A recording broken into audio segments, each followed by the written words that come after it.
টোনা, তুমি যেদিন থেকে অসুস্থ হয়েছো সেদিন থেকেই আমি পাখিদের বাসায় কাজ করে সংসার চালাচ্ছি। ভেবেছিলাম কাজ করে যে টাকা পাবো তা থেকে কিছু টাকা জমিয়ে তোমার চিকিৎসা করাবো, কিন্তু সেসব তো কিছুই হচ্ছে না টোনা। আমি তোমার কষ্ট বুঝতে পারছি টুনি, কিন্তু কি আর করব বলো? ভগবান না আমাকে সুস্থ করছে না মৃত্যু দিচ্ছে। আমার যে এভাবে বিছানায় পড়ে থাকতে একদম ভালো লাগে না। এইসব অলক্ষণে কথা তুমি মুখে এনো না টোনা। আমার যত কষ্টই হোক না কেন, দেখো আমি একদিন ঠিক তোমার চিকিৎসা করিয়ে তোমাকে সুস্থ করে তুলবো। জানো টোনা, আমি ভেবেছি এইবার আমি নিজের হাতে চুড়ি বানিয়ে সেই চুড়ি বাজারে বিক্রি করব, কারণ এখানে তো কারো চুড়ির দোকান নেই। তবে টোনা, আমি এখন চুড়ি বানানোর উপকরণগুলো জোগাড় করি, কেমন? এই সুন্দর বনটি হলো সোনাইমুড়ি বন। সেই বনেই বাসা বানিয়েছে টোনা আর টুনি পাখি। কিন্তু হঠাৎ করে টোনা অসুস্থ হয়ে যাওয়ায় সংসার চালাতে টুনির অনেক কষ্ট হতো। অবশেষে টুনি নিজেই চুড়ি বানিয়ে নিজেই বিক্রি করার পরিকল্পনা করে। দেখো টোনা, আমি কত সুন্দর করে চুড়ি বানিয়েছি, নিশ্চয়ই এগুলো সবার অনেক পছন্দ হবে। তবে টোনা, আমি এগুলো বিক্রি করতে গেলাম, কেমন? এ কথা বলে টুনি তার বানানো চুড়িগুলো নিয়ে বনে যায়। চুড়ি নেবে গো চুড়ি, আছে নানান রকমের চুড়ি, কে কে নেবে চুড়ি? এসো, চুড়ি নেবে গো চুড়ি। টুনির এমন আওয়াজ শুনে সেখানে সুখী পায়রা মিষ্টি দিয়ে চলে আসে, আর এত সুন্দর চুড়ি দেখে তো তারা অনেক খুশি হয়। আরে বাহ টুনি, তোমার চুড়িগুলো তো অনেক সুন্দর। আমি আগে কখনোই এত ভালো ভালো চুড়ি দেখিনি। দাও দাও টুনি, আমাকে 1 ডজন চুড়ি দাও তো। তবে তুমি এই চুড়িগুলো কোথায় পেলে? এগুলো আমি নিজের হাতেই বানিয়েছি গো, তোমাদের অনেক ভালো লেগেছে তাই না? হ্যাঁ হ্যাঁ টুনি, তোমার বানানো চুড়ি আমাদের সত্যি অনেক ভালো লেগেছে। এখন থেকে আমরা সবাই তোমার কাছেই চুড়ি নেব, বুঝেছো? টুনি, আমাকেও 2 ডজন চুড়ি দাও তো। এরপর টুনি সুখী পায়রা আর মিষ্টি টিয়েকে চুড়ি দেয়। তখন তারা টুনিকে টাকা দিয়ে খুশি মনে বাড়ি চলে যায়। এভাবেই টুনি সারাদিন চুড়ি বিক্রি করে অনেক টাকা উপার্জন করে। ধীরে ধীরে টুনির বানানো চুড়ির কথা বনের চারদিকে ছড়িয়ে পড়ে। অন্যদিকে টুনির বাসার পাশেই থাকা এক কাকুলি কাকে টুনির এমন উন্নতি দেখে একদম সহ্য হয় না। না, এই শয়তান টুনি আগে কত গরিব ছিল, আমার বাসাতে কত কাজ করে খেয়েছে, কিন্তু এখন দেখো ও চুড়ি বিক্রি করে আমার থেকেও অনেক বড়লোক হয়ে যাচ্ছে। না, আজ থেকে আমি ওর মতো চুড়ি বানিয়ে বিক্রি করব। তখন সবাই আমার থেকে চুড়ি নেবে, আর আমিও তখন অনেক টাকা উপার্জন করে ওর থেকে বড়লোক হব। এসব পরিকল্পনা করে কাকলি কাক এদিন থেকে চুড়ি বিক্রি করা শুরু করে। ও শালু শালি, কোথায় যাচ্ছ? তাও আবার আমার বানানো চুড়ি না নিয়ে যাচ্ছ? এসো এসো, চুড়ি কিনে নাও আমার থেকে। জানো, আমি এই ভালো ভালো চুড়িগুলো অনেক সস্তা দামে বিক্রি করি গো। নাও নাও। না গো কাকলি, আমি তোমার কাছ থেকে কোনো চুড়ি কিনবো না। তোমার বানানো চুড়ির থেকে টুনির চুড়ি অনেক ভালো, বুঝতে পেরেছো? আর তুমি যতই সস্তা দামে চুড়ি বিক্রি করো না কেন, আমরা কেউ তোমার চুড়ি কিনবো না। এই কথা বলে শালু শালিক রেগে সেখান থেকে চলে যায়। কি? আমার বানানো চুড়ির থেকে টুনির বানানো চুড়ি অনেক ভালো? দাঁড়াও টুনি, আর যে করেই হোক তোমার চুড়ি আমি ভেঙেই ছাড়বো। তখন দেখি তোমার ওই ভাঙা চুড়ি কে কিনে নেয়।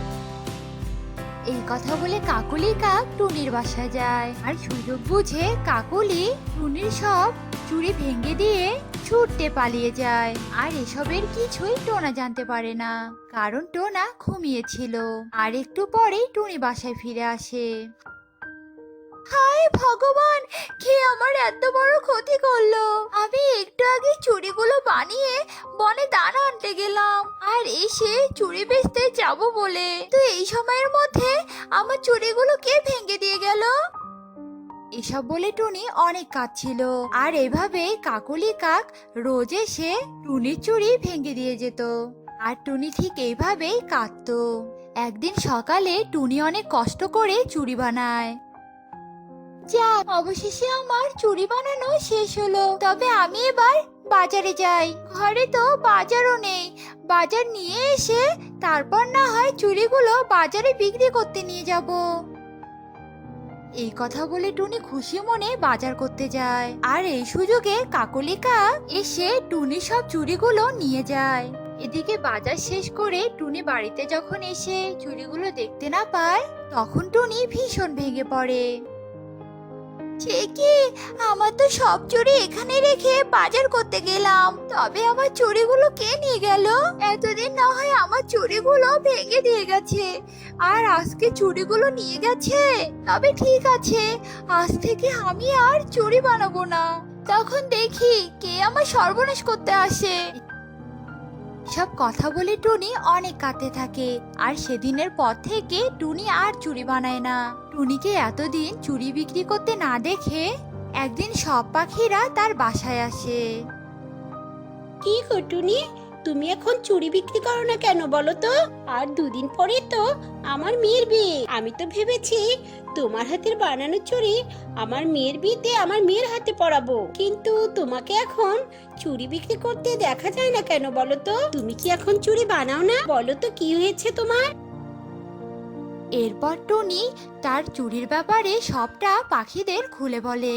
সব শুনে পাখিরাও অনেক কষ্ট পায়। আরে টুনি, তুমি আর কষ্ট পেও না কেমন? একদিন তুমি নিশ্চয় চোরকে খুঁজে পাবে। তবে এবার আমরা আসি গো। এরপর তারা সেখান থেকে চলে যায়, আর এভাবেই বেশ কিছুদিন কেটে যায়। আর টোনা টুনির সংসারে অনেক অভাব দেখা দেয়। একদিন টুনি অসহায় হয়ে কাকুলি কাকের বাড়িতে যায় সাহায্য চাইতে, আর তখনই টুনি দেখে আর বানানো চুড়িগুলো কাকুলির বাসায়। তখন টুনি অনেক রেগে যায়। একি কাকুলি বোন, আমার বানানো চুড়ি তোমার বাড়িতে কেন? ও, তাহলে আমি এবার বুঝেছি, তুমি তাহলে এতদিন আমার চুড়িগুলো ভেঙেছো। দাঁড়াও, আমি এক্ষুনি সবাইকে এই খবরটা জানাচ্ছি। এই কথা বলে টুনি বাকি সব পাখিদেরকেও ডেকে আনে, আর তার বানানো চুড়িগুলো সবাইকে দেখায়। সে কি, সত্যি তো? এগুলো তো সব টুনির বানানো চুড়ি, আর আমরা টুনির বানানো চুড়ি খুব ভালো করেই চিনি। ছি ছি ছি ছি কাকুলি, শেষে কিনা তুমি চুরি করতে শুরু করে দিয়েছো। হীরা, চুরির অপরাধে কাকুলিকে এই বন থেকে তাড়িয়ে দেওয়া হবে। কি বলো তোমরা? পায়রার এমন কথায় সব পাখিরা সম্মতি দেয়, আর কাকুলি কাককে বন থেকে তাড়িয়ে দেওয়া হয়। আর তারপর থেকে টুনি আবারও চুড়ি বানিয়ে বিক্রি করতে থাকতো, আর সুখেই দিন কাটাতো। আরে আরে, বাইরে তো দেখছি অনেক জোরে বৃষ্টি হচ্ছে। তবে আগামী 3 দিন বৃষ্টি না থামলেও কোনো সমস্যা নেই, কারণ আমার ঘরে যে অনেক দানা মজুদ আছে। তাহলে তো এখন আর পড়াশোনা করতে হবে না, তাই না মা? পড়াশোনা করতে হবে না, আর স্কুলেও যেতে হবে না। শুধু ঘরে বসে বসে খাবার খেয়ে ঘুমিয়ে দিনটা কাটিয়ে দেওয়া যাবে, তাই না মা বলো? ওরে আমার পড়াচুনি মেয়ে, শোনো মেয়ের কথা। শোন মা, জীবনে বড় হতে হলে, খাবার খেতে হলে, পরিশ্রম করতে হলে মন দিয়ে পড়াশোনা আর অনেক পরিশ্রম করতে হবে, তবেই না আমরা অর্থ উপার্জন করতে পারবো আর অনেক সুখে থাকতে পারবো। ও মা, এগুলো আবার তোমাকে কে শিখিয়েছে গো? এগুলো আমার মা আমাকে শিখিয়েছে সোনা, তাই তো আমি এগুলো শিখেছি। আর এখন আমি তোর মা হয়ে এই শিক্ষাগুলো তোকে দিচ্ছি, আর এই শিক্ষাগুলো এখন তোকে গ্রহণ করতে হবে, বুঝেছিস? আচ্ছা আচ্ছা, ঠিক আছে মা, আমি তোমার শিক্ষা শিক্ষিত হয়ে অনেক বড় হব। এভাবেই তারা মা মেয়ে খুনসুটি করতে থাকে। এমন সময় কে যেন টুনির দরজায় কড়া নাড়তে থাকে। একে কি কালু দাদা, এই অসময়ে তুমি আমার বাড়িতে কেন এসেছো? আসলে টুনি, আমার ঘরের সব খাবার যে শেষ হয়ে গেছে, আর আমার ছানারা খাবারের জন্য কান্নাকাটি করছে। তুই আমাকে দয়া করে একটু খাবার দে না রে বোন। আমি তোমাকে খুব ভালো করে চিনি কালু দাদা, তুমি অনেক অলস, আর তুমি তো একদমই পরিশ্রম করো না। আর তোমার আজকে পরিশ্রম না করার কারণে আজ তোমার ঘরে কোনো খাবার নেই। এমন অলস পাখি আমি একদম সহ্য করতে পারি না। যাও যাও, তুমি এখান থেকে চলে যাও, আর অন্য কোনো জায়গা থেকে খাবার খুঁজে নাও, যাও বলছি। প্লিজ টুনি, দয়া করে আমার বাচ্চাগুলোর মুখের দিকে তাকিয়ে আমাকে কিছু খাবার দিয়ে দে। এই বৃষ্টির সময় আমি যে কোথাও কোনো খাবার পাবো না রে, সেটা কি তুই জানিস না? মা, ও মা, তুমি কালু আঙ্কেলকে একটু খাবার দাও না। আচ্ছা আচ্ছা, ঠিক আছে। এই নাও, এই এক বাটি খাবার তুমি তোমার ছানাদেরকে খাওয়াবে, আর বৃষ্টি কমে গেলে খাবার খুঁজে আনবে, বুঝেছো? আচ্ছা আচ্ছা, ঠিক আছে রে টুনি। কালু কাক টুনির দেওয়া খাবারগুলো নিয়ে বাড়িতে ফিরে যায় আর খাবারগুলো কাকুলিকে দিয়ে সব ঘটনা খুলে বলে। এত করে তোমাকে আমি বললাম একটু পরিশ্রম করো, আর পরিশ্রম করে আমার কথা যদি তুমি শুনতে তাহলে আর অন্যের কাছে এভাবে হাত পাততে হতো না। হয়েছে হয়েছে, আমাকে আর জ্ঞান দিতে হবে না। যাও যাও, এবার নিচে গিয়ে নিজের কাজ করে নাও। কাকলি আর কোনো কথা না বাড়িয়ে নিজের কাজে চলে যায়। দেখতে দেখতে বনের রাত নেমে আসে। ওদিকে বান্টি আর সুখী বাপের বাড়ি থেকে নৌকায় করে আসছিল। হঠাৎই অনেক বৃষ্টির কারণে তাদের নৌকাটা মাঝ নদীতে থেমে যায়। বান্টি, আমার যে ভীষণ ঠান্ডা লাগছে, তুমি দয়া করে কিছু একটা করো বান্টি, আর তাড়াতাড়ি করে ঘাটে যাওয়ার ব্যবস্থা করো। আমি আর কি করব বলো তো সুখী, আমি তো নৌকা চালানোর অনেক চেষ্টা করছি, কিন্তু নৌকার কি যে হলো, নৌকাটা একদমই চলছে না। আমি তো কোনো কিছুই বুঝতে পারছি না কি যে হলো। বান্টি আর সুখী নৌকা চালানোর অনেক চেষ্টা করে, কিন্তু তারা কোনোভাবেই নৌকা চালাতে সক্ষম হয় না। এদিকে মুষলধারে বৃষ্টি পড়ার কারণে দুজনেই কাঁপতে থাকে, আর হঠাৎই একটা বড় ঢেউ এসে নৌকাটা ডুবিয়ে দেয়। বান্টি, বান্টি, আমি যে ডুবে যাচ্ছি, আমাকে বাঁচাও, বাঁচাও আমাকে, আমি যে ডুবে যাচ্ছি, বাঁচাও। আমার এই ডানাটা তুমি ধরো, তুমি কিন্তু একদম আমার ডানাটা ছাড়বে না। সুখী বান্টির ডানা শক্ত করে ধরে, আর বান্টি কোনো রকমের সাঁতরে গিয়ে পাড়ে উঠে যায়। আমার যে খুব ভয় করছে বান্টি, চারদিকে কেমন চমচমে হয়ে আছে, গা চমচমে ভাব, আর কি ঘুটঘুটে অন্ধকার দেখো। আরে আরে, এ কি অবস্থা সুখী, তোমার মাথা থেকে রক্ত ঝরছে কেন? তোমার মাথা কি করে ফাটলো, আর রক্তই বা ঝরলো কেন? আমার মাথা তো ফাটেনি, তাহলে এই রক্ত কোথা থেকে এলো? বান্টি, উপরে তাকিয়ে দেখো, পেতনি, দেখো দেখো। তোরা দুজন কিনা আমাকে দেখে ফেলেছিস, তবে তো তোদের দুজনকে দেখা দিয়ে খেতে হয়। পেতনি, আমরা অনেক বিপদে পড়ে এখানে এসেছি, তুমি আমাদের না খেয়ে দয়া করে আমাদের সাহায্য করো। আমরা তো আর তোমার কোনো ক্ষতি করিনি গো, যে তুমি তার প্রতিশোধ হিসেবে আমাদের দুজনকে খাবে। তা অবশ্য তোরা একদমই ঠিক বলেছিস রে। তা বলি, তোরা আবার এখানে কি করে এলি? এখানে তো সচরাচর কেউ আসে না, আর তাছাড়া আমি বা তোদের কি করে সাহায্য করতে পারি বলতো? এরপর বান্টি পেতনিকে সব ঘটনা খুলে বলে। পেতনি, আজ রাতটা আমাদের এখানে কোনো নিরাপদ স্থানে রেখে কাল সকালবেলা আমাদের বাড়ি ফিরে যাওয়ার ব্যবস্থা করে দিতে হবে। আচ্ছা আচ্ছা, ঠিক আছে ঠিক আছে, এত অস্থির হোস না, তোরা আয় আয় আমার পিছু পিছু, আমি তোদের সব ব্যবস্থা করে দিচ্ছি। ও মা, কত সুন্দর গাছের উপরে একটা ঘাসের ঘর, আমার তো ঘরটা অনেক পছন্দ হয়েছে। দেখো বান্টি, কি সুন্দর একটা ঘাসের ঘর।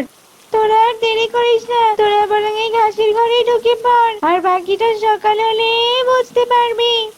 আচ্ছা আচ্ছা, ঠিক আছে, ভালো পেতনি, তোমাকে অনেক অনেক ধন্যবাদ গো। তোরা এই ঘরের ভেতরে সব ধরনের খাবার পেয়ে যাবি রে, তাই ঘরের ভেতরে ঢুকিয়ে খাবার দাবার খেয়ে তোরা বরং শুয়ে পড়।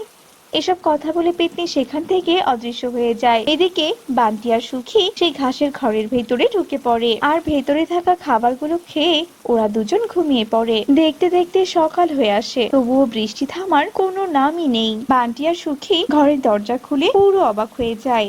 বান্টি, আমরা তো দেখছি আমাদের বনে চলে এসেছি গো। দেখো দেখো, সবাই বৃষ্টির কারণে কোথাও যেতে না পেরে সবার ঘরের দরজায় বসে আছে।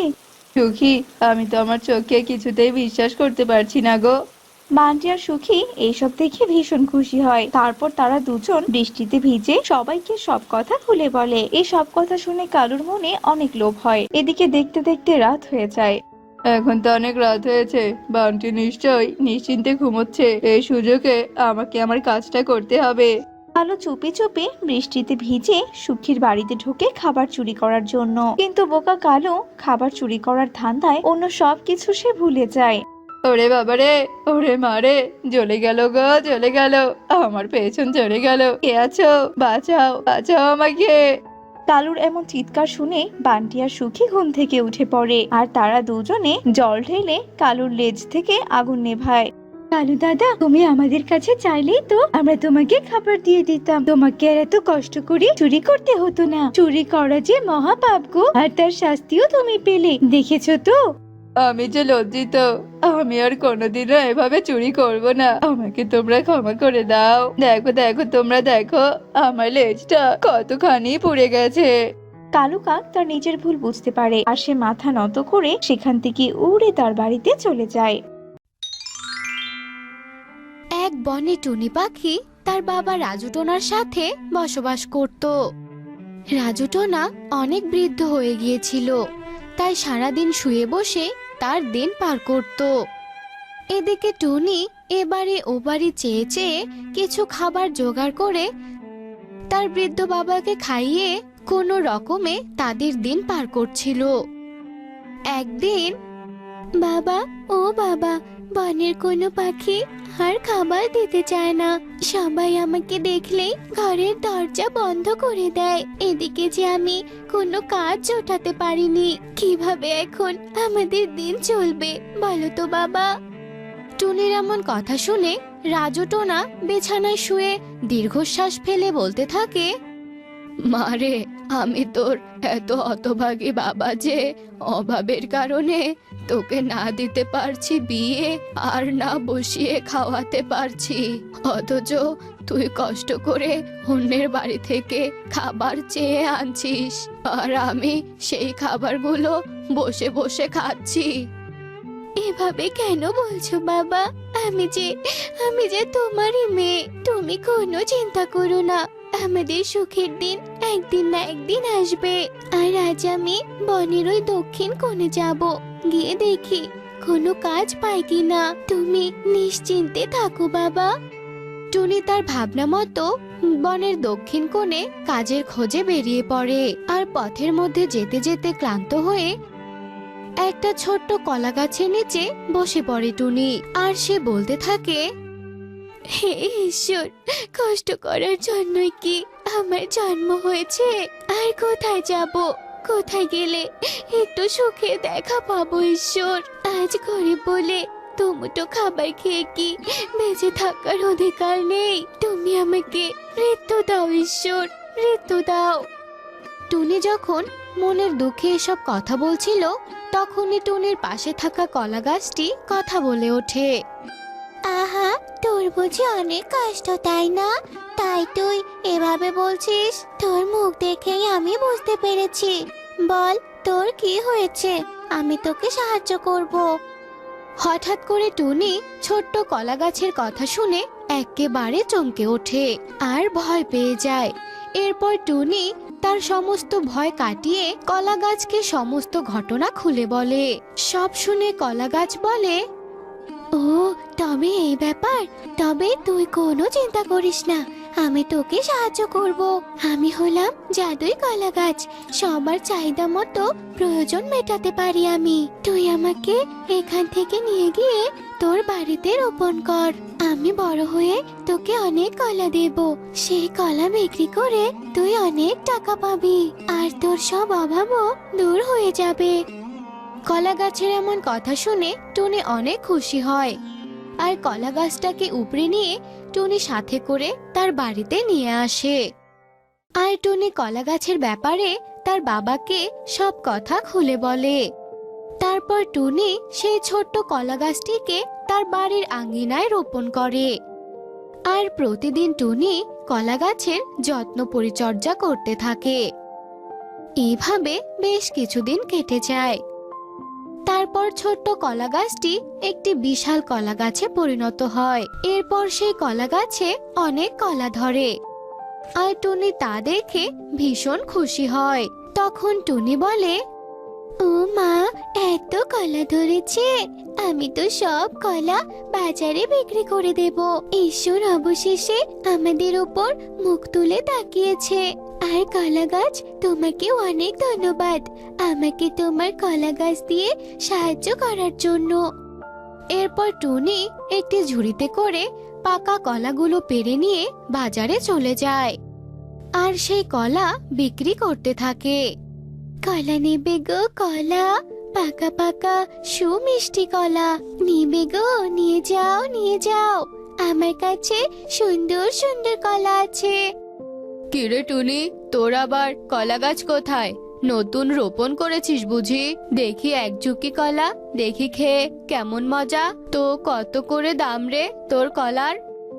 এক ঝুঁকি 10 টাকা করে গো দাদা। একবার খেয়েই দেখো না, আমার কলার যে স্বাদ তোমার মুখে লেগেই থাকবে।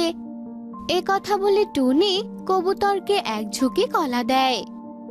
এভাবেই দেখতে দেখতে টুনির ঝুড়ির সব কলাগুলো নিমেষেই বিক্রি হয়ে যায়, আর টুনি কলা বিক্রি করে অনেক টাকা পায়।